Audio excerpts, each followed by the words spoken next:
Thank you. So good morning, everyone. First of all, I would like to thank the organizers, the Williams Syndrome Association of Spain, Rosa, Luis, all the colleagues here for this kind invitation to be here this morning in this institution, in my home, in my house, and the presence of all you here. So my topic today will be on the clinical findings and natural history of Williams syndrome, and this is my schedule for the next 20 minutes, 22 minutes, 25 minutes. So I have included a bar over here, so just for the chair and the audience to see, you can check the status of my talk, because there's a growing bar in the top of the slides. So the schedule would be on main overview of the clinical findings in Williams syndrome. The second on the clinical features by systems. The third on the features by age. And finally, the aging and life expectancy in this condition. And finally, with the follow-up and recommendations for Williams syndrome. The main findings has already been delineated in the first part of the morning, but just to remind, there is distinctive facial features. They are quite characteristic in Williams syndrome. There is some kind of intellectual disability, which is usually mild to moderate, as has been explained in the in the first part of the morning, that there are specific characteristics on the cognitive deficit and specific on the psychomotricity, on the lack or deficit in the visual spatial integration, and also in high performance in language and musicality and many other aspects of the cognition. There is also a friendly personality in this disorder, and occasionally there's hypercalcemia and many other metabolic problems. But the striking problem and the more, I would say, striking observation is the presence of cardiac and vascular abnormality, mainly supravalvular aortic stenosis and many other valve disorders. See, here you are a huge list of features and findings observed in individuals with Williams syndrome. There are more than 100 observations or findings and features, and in this sketch are grouped by systems or by a region, and you can say here that more or less 100% of individuals with Williams syndrome may have or will have facial features that are recognizable for any trained clinician or clinical geneticist. Similarly, there is about 83 to 85% of people with Williams syndrome that may show any kind of heart or vascular abnormality. And the main, I will show you in the next slide, that the main finding is the supravalvular aortic stenosis and many other anatomical heart conditions that may affect people with Williams syndrome. Kidneys and bladder are usually affected in about 1/3 to half of patients with Williams syndrome. Let's see, better. That's it. Skeletal in more than 80% of patients. Endocrine abnormalities in about 70%. Gastrointestinal in about 60%. On these behavioral and central nervous systems anomalies in almost all individuals with Williams syndrome. So I will briefly show by age and by region, the main characteristic, but I don't want to step on other colleagues' talks because there will be a special session for behavioral and central nervous system abnormality after lunch, I guess. So the face, you can see here, I've taken this picture from the web page. The face is quite characteristic and is easily identified by a clinical geneticist.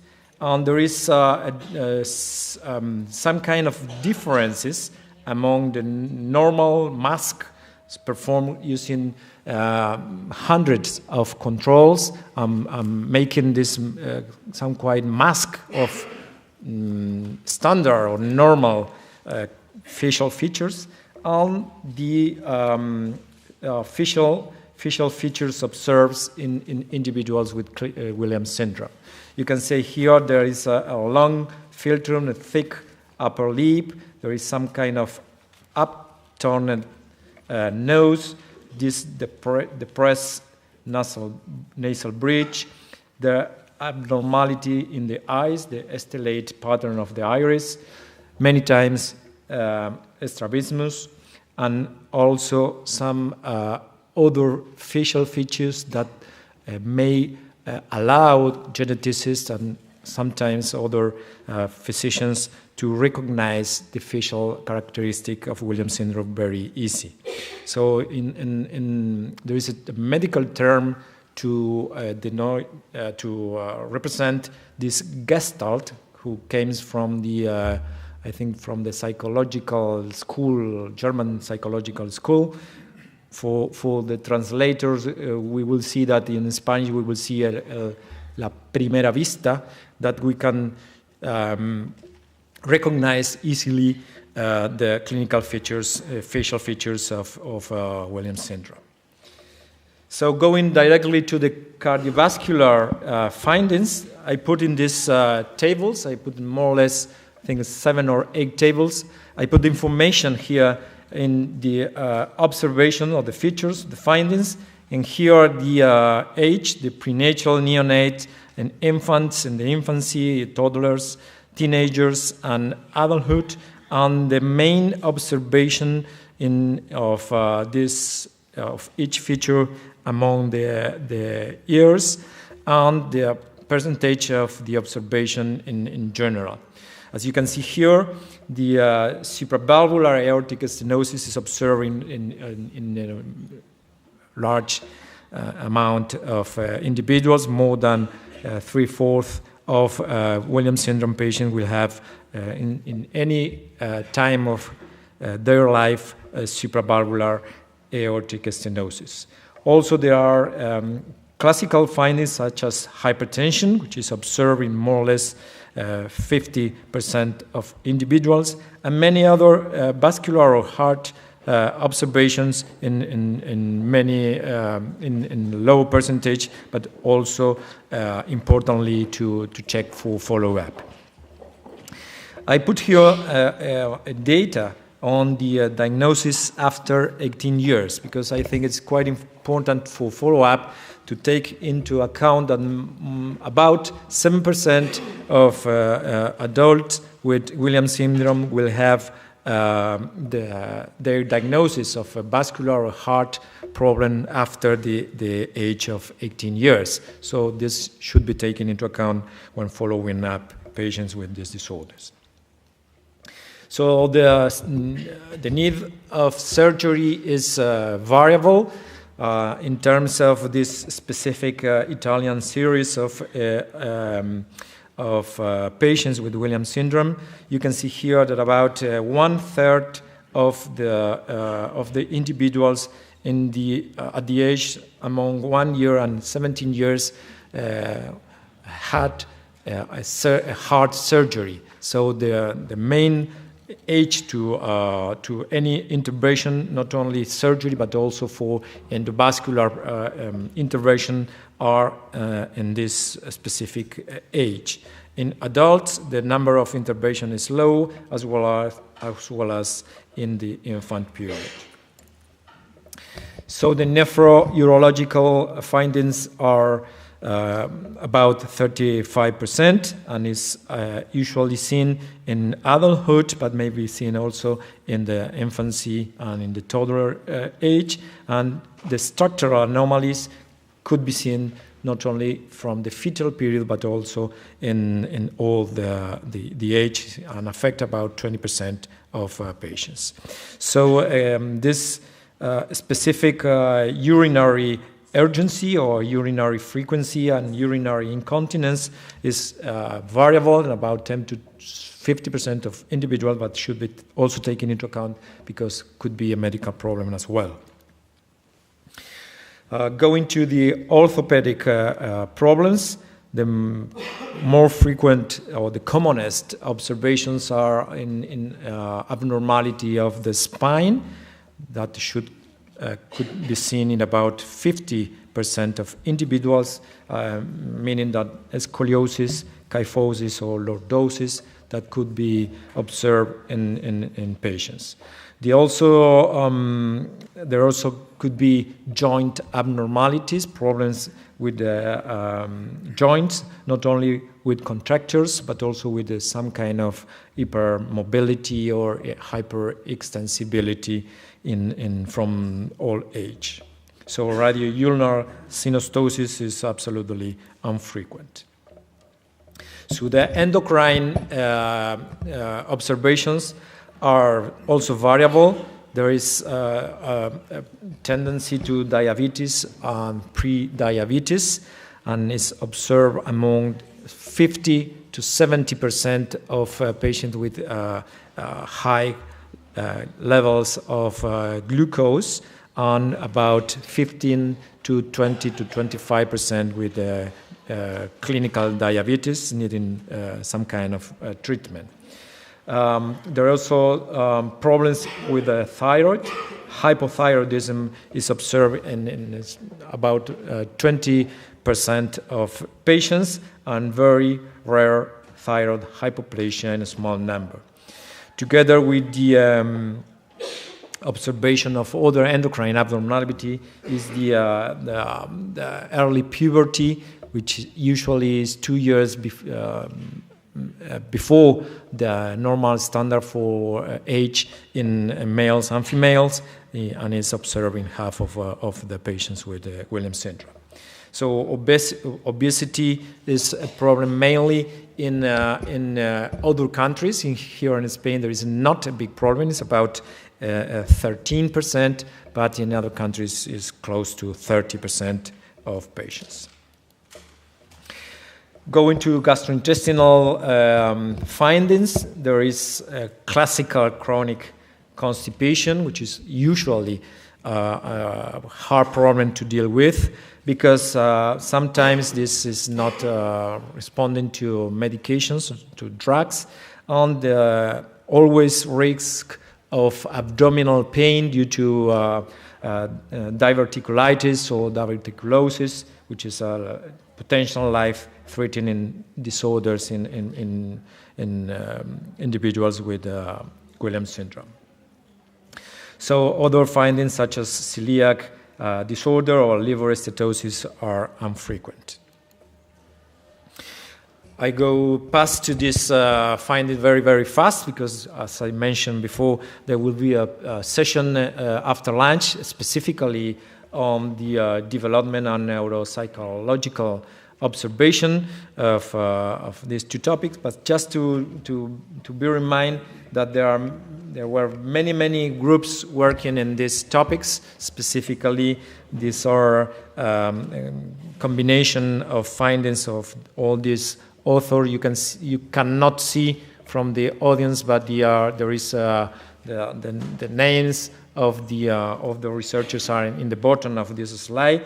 But many contributions also from the group of Professor Perez Jurado, from Deborah Perez Garcia, with these specific observations which are common in Williams syndrome, such as impaired visuospatial constructive cognition, which has been already mentioned in the morning, and the intellectual disability, the borderline of mild intellectual disability in these patients, as well as the ADHD and the anxiety disorders, the presence of phobias, and the presence of some kind of fears that could be observed very frequently in our patients with Williams syndrome.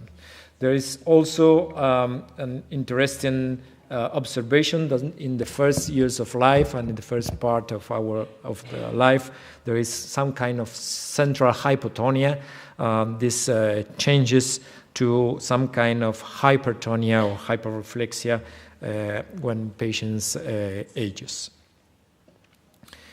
So the dental problems are very quickly observed in small number of patients, except of malocclusion and the poor hygiene of teeth, and also the observation of some kind of aesthetical problems, such as the observation of the diastema of the central incisor, the lower central incisors, and there is sometimes not a big problem for patients. There is also half of the patient may have risk for dental problems and caries, and also for microodontia. So what about the natural history in terms of the growth of our patients with Williams syndrome? These are, again, data from the Italian series of individuals.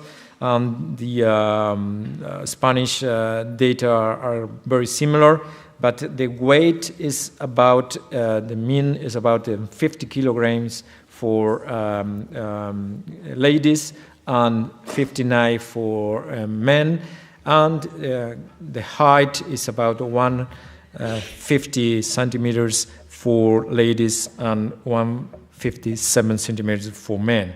And this is the mean. You can see here the range of the height and the range of the weight. So 2 or 3 words on the visions and the hearing in Williams syndrome. You can see here there is some kind of problems with the vision and myopia and astigmatism, and a small number of people with Williams syndrome may have some kind of retinal problems or cataracts or mild problems in visions.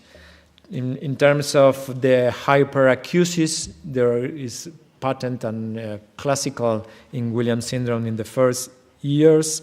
This is the same for the muscle tone, because this may change with when the patients grow to some kind of mild, not needing specific aid, but this change to a mild hypoacusia that should be also taken into account with specific patients. Metabolic disorders has been already commented this morning by Professor Perez Jurado as well, but this could be observed in about 20 to 25% of patients with Williams syndrome. You can see here there is 20% of individuals with decrease in lipids in plasma, decrease in the cholesterol levels, and also in some way increase in proteins and iron levels in blood. These are interesting to follow in time with new research, because this could be part of I think, I'm not sure, but I think the cholesterol abnormalities are linked specifically to one gene. I don't remember exactly the gene. I think it's MLX1I whatever. I'm sorry, I don't remember exactly the gene, but this could be the clue for new diagnosis or new treatment for the future. And this is new medical information comes out this could be useful for many other disorders. For example, I have recently read that the patients with mothers with decreased cholesterol levels may have a risk for holoprosencephaly, which is an abnormality of the central nervous system, and this could be also the clue for many other therapeutic approach in many disorders. 2 or 3 words on aging and life expectancy. As you know, there is a premature and a premature and accelerated aging process in patients. This is observed because there is a premature graying of hair, the presence of many medical conditions observed mainly in elderly, such as diverticulosis, diabetes, hypertension, and many others. So the life expectancy is probably lower than in normal population, but the range of the age in decrease of life expectancy hasn't been calculated correctly, and there is some notion that could be lower in some years. Finally, there are follow-up recommendations. Unfortunately, I have no time to share with you all the follow-up recommendation. Has been published many years ago for the Committee of Genética for the American Academy of Pediatrics, and there is also some kind of recent paper on the proceeding of the 15th Professional Conference on Williams syndrome. Many of the colleagues here have participated in this proceeding, in this conference, and you can check in the literature this recommendation. I just want to finish with this slide. It's a homemade slide. So, with the so if I had to make a decision or to choose 2 or 3 or 4 specific features in each age period, I would say that probably at the prenatal period, the intrauterine growth retardation and the presence of heart disorders, supravascular aortic stenosis, and peripheral pulmonary stenosis are the 3 topics that should be bear in mind for gynecologists and people working in prenatal diagnosis. At the neonatal period, also the cardiovascular, the presence of hypercalcemia, jaundice are common in babies with Williams syndrome. And at all ages, the cardiovascular and the hypertension from now on should be follow up. And when aging, the hypertension, the diabetes control, the presence or the prevention of obesity and the controls for visual acuity or hearings, and the presence of other medical conditions associated with aging, such as osteopenia and diverticulitis, should be controlled. Finally, here in the bottom, you can see all the recommendations for follow-up of and monitoring of adult patients with Williams syndrome from many authors. And this is my final recommendation that for us, for physicians, and for also any health professional working with patients with Williams syndrome, the sexual health and the social inclusion and the work introduction should be also noted and follow up in our clinics.